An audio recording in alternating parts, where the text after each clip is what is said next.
No torneio entre o universo 6 e 7, Champa optou por Rito sendo a sua arma final para a garantia de uma possível vitória do seu universo. Mesmo sendo derrotado por Goku no final, o respeito e admiração de Rito transcendeu a barreira comum no seu universo. E até mesmo o vilão Frost decidiu ir atrás dele na adaptação de Dragon Ball Kakumei. E dando continuidade aos eventos passados, esse capítulo começava num ambiente pantanoso, onde uma criatura humanoide começava a sair da água.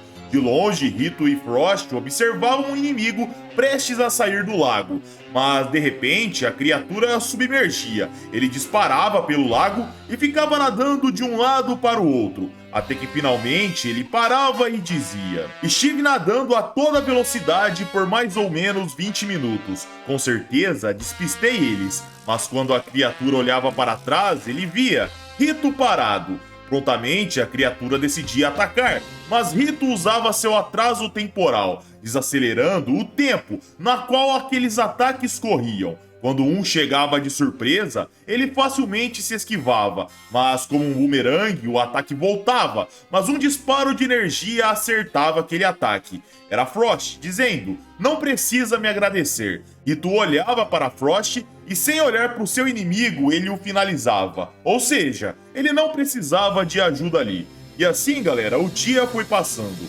Eles foram para o planeta Dal, um lugar com paisagens e raízes no céu. Lá, um ser da raça de Frieza e Frost era o próximo alvo do assassino do universo 6. Mas quando ele iria finalizar, outro disparo acontecia. Era Frost atacando o seu alvo. Rito olhava irritado e Frost dizia: "É muito fácil ser assassino." Rito não gostava daquela atitude, segurava o mesmo pelo braço e Frost continuava: "O que foi? Não consegue mais acertar os seus alvos? Ou será que eu sou melhor do que você?" Rito apertava o braço de Frost e dizia: "Eu serei claro, daqui em diante você vai me deixar em paz." Frost suava frio e pensava: "Caramba, isso dói." E ele dizia: "É o seguinte, eu vou aceitar isso sob uma condição." Ele recuava e dizia: "Me prove sua superioridade e lute comigo." A cena cortava para o palácio do grande sacerdote e lá da Shinkan repousava,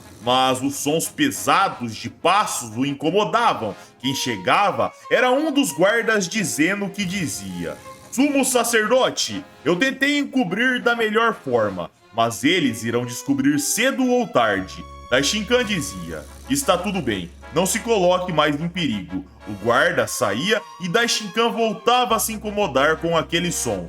A cena ia para o planeta Vermute. Lá, Gohan, Jiren, Toppo, Disco e Margarita observavam a situação de Belmonte, onde Margarita tentava recuperá-lo de alguma forma, pois o ritual de transferência para Toppo é algo que exigiu muito do corpo do antigo deus da destruição. Gohan perguntava se ficaria tudo bem, Jiren ficava sem saber por um tempo, até que ele dizia: "A Margarita não tem o direito de trazê-lo de volta à vida, nem ignorar seus anos como Hakaishin de uma só vez. Porém, ainda resta esperança. Talvez ele consiga permanecer conosco. Isso é o máximo que Margarita pode fazer por ele agora."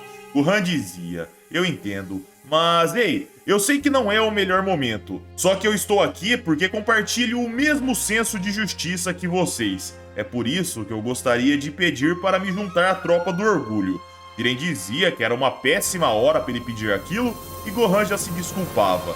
Jiren notava aquela humildade e dizia que não tinha problemas, mas Toppo falava: "Ouça, Gohan, estamos tensos por termos apressado o ritual de imortalidade divina, mas não aceitaremos sua falta de noção."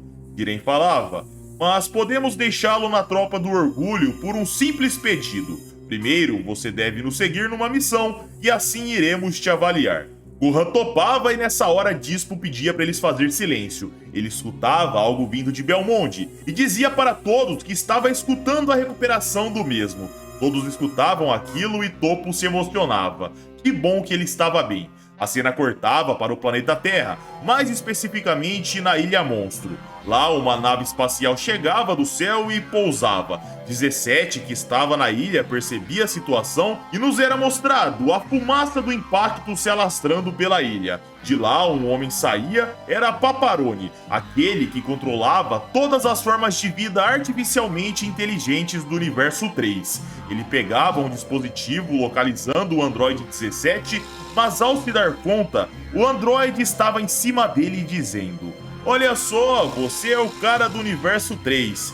Peparame, não é mesmo?" O Android tomava um susto. O que tinha acontecido? Seu rastreador tinha indicado que ele estava distante, mas nessa hora, o rastreador apitava. Ou seja, o Android se moveu antes mesmo do radar captá-lo. O viajante do outro universo sorria e dizia: "Não é Peparame, eu sou Paparone. Eu estou aqui porque eu vim te convidar a se juntar a mim. O que acha? Para vir até você, eu precisei criar um androide baseado no DNA do Kaioshin do meu universo." 17 dizia: "Pelo jeito você pegou meu DNA também, não é mesmo?" Paparone falava: "Sim, apenas um fio do seu cabelo." 17 dizia: "Nunca mais faça isso, e eu não tenho interesse na sua proposta." Paparone insistia: "Pense bem, como irá proteger a sua família, meu caro?" 17 continuava recusando, mas Paparone continuava insistindo: "Deixa de ser arrogante. Faz ideia de quem são os nossos inimigos dessa vez?" 17 saía andando e dizia: "Isso não me importa. Se a hora de morrer chegar, que assim seja." Mas ao dizer isso, galera, crianças chegavam chamando o Android por papai. Era Safir e Per, os filhos do Android 17. A mulher dele aparecia e se desculpava. Ela dizia que eles foram dar uma volta, mas acabaram escutando a conversa. A criança começava a chorar, com medo de morrer eventualmente, e nessa hora o androide começava a refletir. Ele virava para Paparone e dizia: "Muito bem, qual será o plano?" Assim, pessoal, um mês se passou, e no universo 11, Gohan caminhava por uma noite chuvosa. Sentados próximos de lá, estava Jiren e Dispo, observando o mesmo caminhando em direção a uma torre. Na frente dessa torre, 2 guardas faziam a segurança armada. Eles percebiam Gohan vindo em suas direções, chamava sua atenção e nessa hora um grupo de garotas passavam batendo papo por Gohan. E quando elas saíam da frente, o híbrido Saiyajin já não estava mais lá. Gohan estava no céu, parando em cima de uma torre e buscando uma melhor forma de entrar que não fosse pela força bruta. Ele achava uma janela, entrava no local e perguntava onde ele deveria ir. Jiren respondia à distância: "Para o quarto 128. Lá estará um frasco verde em cima de uma pequena caixa. Mas lembre-se, isso é um vírus devastador. Dê o seu melhor para que ele não caia nas mãos erradas. Se isso acontecer, as guerras dos países vizinhos serão intensificadas." Gohan ia passando de quarto em quarto procurando e ele começava a pensar: "Que pressão! Se eu falhar, países ou até mesmo um continente sofrerão com o meu erro. Vamos, eu só tenho uma chance."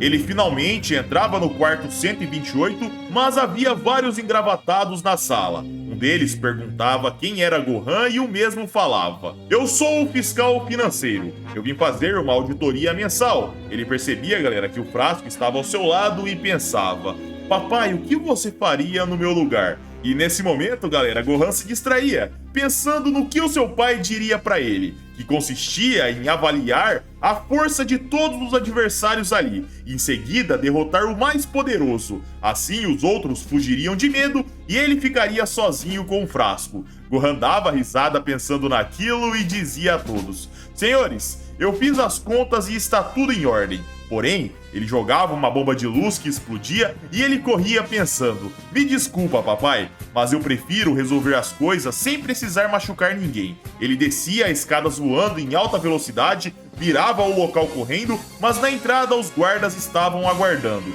Ele via os outros atrás e Gohan estava cercado. A cena cortava para momentos depois, onde Jiren dizia que fazia 30 minutos que o Gohan não dava notícias, mas Kaceral ligava e trazia boas notícias. Porém, elas não envolviam Gohan, mas o Sr. Belmonte havia felizmente acordado e nos era mostrado o antigo deus da destruição dizendo: "Vai ser preciso muito mais do que isso para me derrubar, especialmente agora que dá pra rolar uma guerra de proporções multiversais. A cena ia para o planeta Creep. Lá, Whis assistia ao treinamento de Goten e Trunks, mas ambos não acertavam o controle. Trunks dizia que Goten estava sendo o problema, e o mesmo concordava e tentava se focar. Whis percebia algo diferente nessa hora e nos era mostrado.